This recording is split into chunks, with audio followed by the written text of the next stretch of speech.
दशरथ को जब संतान प्राप्ति नहीं हो रही थी तब वो बड़े दुखी रहते थे, पर ऐसे समय में उनको एक ही बात से हौसला मिलता था जो कभी उन्हें आशाहीन नहीं होने देता था। मजे की बात ये कि इस हौसले की वजह किसी ऋषि मुनि या देवता का वरदान नहीं बल्कि श्रवण के पिता का श्राप था। दशरथ जब जब दुखी होते थे तो उन्हें श्रवण के पिता का दिया श्राप याद आ जाता था।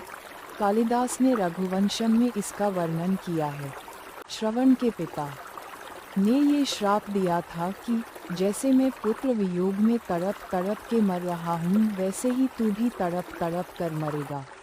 दशरथ को पता था कि ये श्राप अवश्य फलीभूत होगा और इसका मतलब है कि मुझे इस जन्म में तो जरूर पुत्र प्राप्त होगा, तभी तो उसके शोक से मैं तड़प के मरूंगा।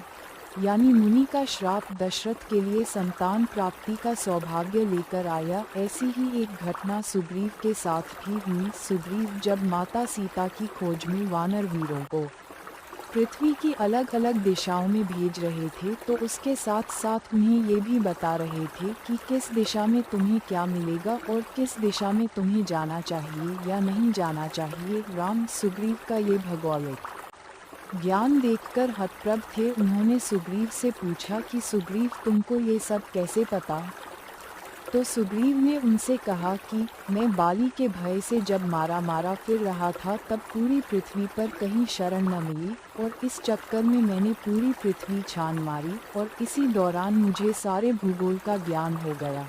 सोचिए, अगर सुग्रीव पर यह संकट न आया होता तो उन्हें भूगोल का ज्ञान नहीं होता और माता जानकी को खोजना कितना कठिन हो जाता। इसीलिए किसी ने बड़ा सुंदर कहा है, अनुकूलता भोजन है, प्रतिकूलता विटामिन है और चुनौतियां वरदान है।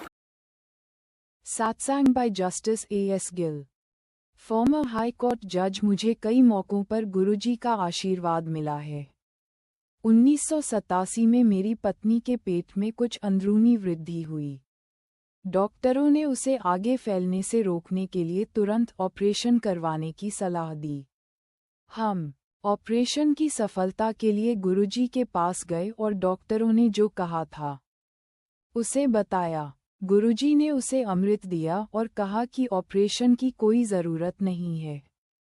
गुरुजी के आशीर्वाद पर पूरा भरोसा होने के कारण हमने ऑपरेशन नहीं करवाया। 2 साल बाद मेरी पत्नी के पेट में दर्द हुआ। चंडीगढ़ PGI में जांच में कोई वृद्धि नहीं पाई गई, उसे केवल पेट में दर्द था।